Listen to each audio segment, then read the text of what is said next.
Our life is in our hands అనే మన ఈ ఛానల్కి స్వాగతం అండి. ఏప్రిల్ మే నెలల్లో మాత్రమే దొరికే ఈ పచ్చి జీడిపప్పుని తిన్నవాళ్ళు విడిచిపెట్టరండి, అంత రుచిగా ఉంటుంది. వెన్నలా ఉంటుందండి జీడిపప్పు కూరలోది. తోటలుంటే అదృష్టవంతులే, లేదా కొనుక్కునే వాళ్ళకి రాజమండ్రిలో మెయిన్ రోడ్లో దొరుకుతుందండి. ఇది కవర్లో పెట్టి అమ్ముతున్నారు, అప్పటికప్పుడు తీసి. కేజీ 1100 తీసుకున్నారు. మాకు ఒలిచినందుకైతే మరో 200 తీసుకున్నారు. కేజీకి 200 వృధా చేసుకోకుండా సులభమైన మార్గం అండి. పప్పును తెచ్చి ఆ కవర్లతో సహా డీ ఫ్రిడ్జ్లో పెట్టేసి ఒక నైట్ ఉంచి మర్నాడు ఉదయాన్ని ఈ పప్పుని నీళ్ళల్లో వేస్తే తొక్క పప్పు సెపరేట్ అయిపోతున్నాయండి. కూలింగ్కి పప్పు టైట్ అయ్యి తొక్క నుంచి విడిపోతుంది. ఈ పప్పుని మాత్రం 2 సార్లు కడిగి నీళ్లు వంపేసి తెల్లటి నీళ్లు పోసుకోవాలండి, లేదంటే చేతులు పర్లుడిపోతాయి. ఇలా తెల్లటి నీళ్ళల్లో ఒలిస్తే చేతులకి ఏ ఇబ్బంది రాలేదండి. మినపప్పు కడిగినంత సులభంగా ఈ జీడిపప్పు తొక్క నుంచి వేరు చేయొచ్చండి. కాకపోతే ఈ పద్ధతిలో చేసింది కొంచెం చప్పనిస్తుందండి జీడిపప్పు.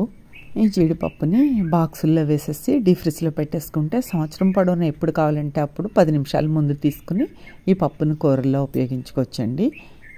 పచ్చి జీడిపప్పులో రుచి ఏమాత్రం తగ్గకుండా సహజ సిద్ధమైన పద్ధతి అండి. ఇలా పప్పును తెచ్చుకున్న వెంటనే ప్లేట్లో వేసేసి 2 రోజులు ఎండలో పెట్టేసుకుంటే, ఎక్కువ ఎండలు ఉన్నప్పుడు 2 రోజులకే ఎండిపోతుందండి.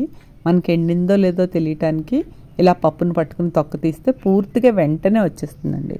ఈ పచ్చి జీడిపప్పుని ఎండబెట్టి ఒలిస్తే 1/2 కేజీ అయ్యిందండి. కేజీ 1000 పెట్టుకుంటే 1/2 కేజీ అంటే కేజీ 2000 రూపాయలు ఖరీదైంది.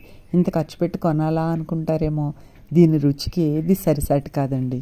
మీకు అవకాశం ఉంటే ఇలా పచ్చి జీడిపప్పు దొరికితే ఒక్కసారి చేసి చూడండి. ఆ రుచి అద్భుతం, అమోఘం. 1 గంట టైం కేటాయిస్తే సంవత్సరం పాటు ఆనందంగా తినొచ్చండి. నేను గత సంవత్సరంలో రాజమండ్రిలో తెచ్చుకుని 2 పద్ధతుల్లోని చేశానండి. ఈ ఎండబెట్టి పెట్టింది ది బెస్ట్ అండి. తొక్కలతో నిల్వ చేసుకోవాలన్నది ఏం లేదండి. ఇలా ఒలిచేసుకుంటే శుభ్రంగా ఉంటుంది, వెంటనే ఉపయోగించుకోవచ్చు. తొక్కలతో నిల్వ చేసుకుంటే మనం వంట చేసుకునేటప్పుడు ఒలిచే ఖాళీ ఉండొచ్చు, ఉండకపోవచ్చు. మనం బజార్లో కొనే జీడిపప్పుని పిక్కల్ని వేడి చేసి ప్రాసెస్ చేసి తీస్తారటండి. అందుకే కొంచెం అది చప్పగా ఉంటుంది పచ్చి జీడిపప్పు కన్నా. ఈ ఎండబెట్టిన పచ్చి జీడిపప్పు సంవత్సరంలో ఎప్పుడు వండుకున్నా ఒకే రుచి ఉంటుందండి. సూర్యకిరణాలతో శక్తిని పొందిన ఈ జీడిపప్పుని 6 గంటలు ఖచ్చితంగా నానబెట్టాలండి. అప్పుడే పచ్చి జీడిపప్పు స్థాయికి వస్తుంది. ప్రకృతి మాత ఇచ్చిన ఆహార పదార్థాలని ప్రకృతి సిద్ధంగా మనం నిల్వ చేసుకుంటే ఆ ప్రయోజనం కూడా సహజ సిద్ధంగానే మన శరీరానికి అందుతుందండి. నానిపోయింది జీడిపప్పు. మా పెరట్లో ఉన్న ములక్కాళ్ళు వేసి పచ్చి జీడిపప్పు ములక్కాడ వండానండి నేను ఇవాళ. మీరు కూరలో మామిడికాయ కానీ టమాటా కానీ వేసుకోవాలి అని అనుకుంటే ఈ పచ్చి జీడిపప్పుని విడిగా ఉడికించి అప్పుడు కలపాలండి, లేదా పులుపుకి ఈ జీడిపప్పు మెత్తగా పేస్ట్ లాగా ఉడకదండి. ఈ పచ్చి జీడిపిక్కలు కొనుక్కునేటప్పుడు కొంచెం ముదరగా ఉన్న గింజలు కొనుక్కుంటే ఈ జీడిపప్పు ఎండబెట్టిన తర్వాత 600 గ్రాములు కూడా వచ్చిందండి. మనం తీసుకునే ఆహారం విషయంలో ప్రకృతి ఇచ్చిన పదార్థాలను ప్రకృతి సిద్ధంగానే మనం నిల్వ చేసుకుంటే అద్భుతం అండి.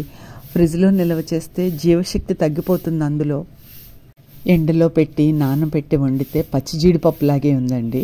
ఈ వీడియో కనుక మీకు నచ్చినా ఉపయోగపడినా లైక్ చేసి షేర్ చేసి మీ కామెంట్ను తప్పనిసరిగా తెలియచేయండి. మీ కామెంట్ కోసం ఎదురు చూస్తూ ఉంటానండి. జీడిపప్పుని ఫ్రిడ్జ్లో పెట్టి ఉపయోగించుకుంటే జీవశక్తి తగ్గిపోతుంది. సూర్యరశ్మి సమక్షంలో ఈ జీడిపప్పుని ఇలా రెడీ చేసుకుంటే మనలో జీవ చైతన్య శక్తిని పెంచుతుందని గ్రహించి ఇలా ఫాలో అవుతున్నానండి నేను. మీరు ఫాలో అవ్వండి, మీకు ఉపయోగపడుతుంది.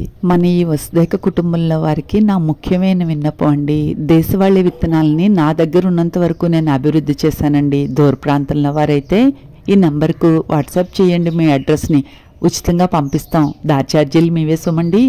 దగ్గరగా ఉండేవారైతే మా ఇంటికి వచ్చి తీసుకువెళ్ళండి. మా అలాగే ఇంటి పంటలను మీరు పండించుకోవచ్చు. మా ఇంటికి ఎవరొచ్చినా విత్తనాలు మొక్కలు ఇచ్చే పంపిస్తామండి. Our life is in our hands అనే మన ఈ ఛానల్ను మొదటిసారి చూస్తున్నట్లయితే సబ్స్క్రైబ్ చేసుకొని పక్కనే ఉన్న బెల్ బటన్ టచ్ చేసి ఆల్ ఆప్షన్ సెలెక్ట్ చేసుకోండి. ప్లేలిస్ట్లో ఉన్న హెల్దీ డ్రింక్స్, హెల్దీ రెసిపీస్, ప్రాణాయామాలు, యోగాసనాలు, మొక్కల పెంపకం, సోషల్ యాక్టివిటీస్ తదితర అంశాలపై మా అనుభవాలను వీడియోలుగా చేసి మీకు అందించాము. చూసి నచ్చితే ఫాలో అవ్వండి. ఈ వీడియోని ఇప్పటి వరకు చూసినందుకు మీకు ధన్యవాదములు. ఉంటానండి. మరో మంచి వీడియోతో కలుద్దాం.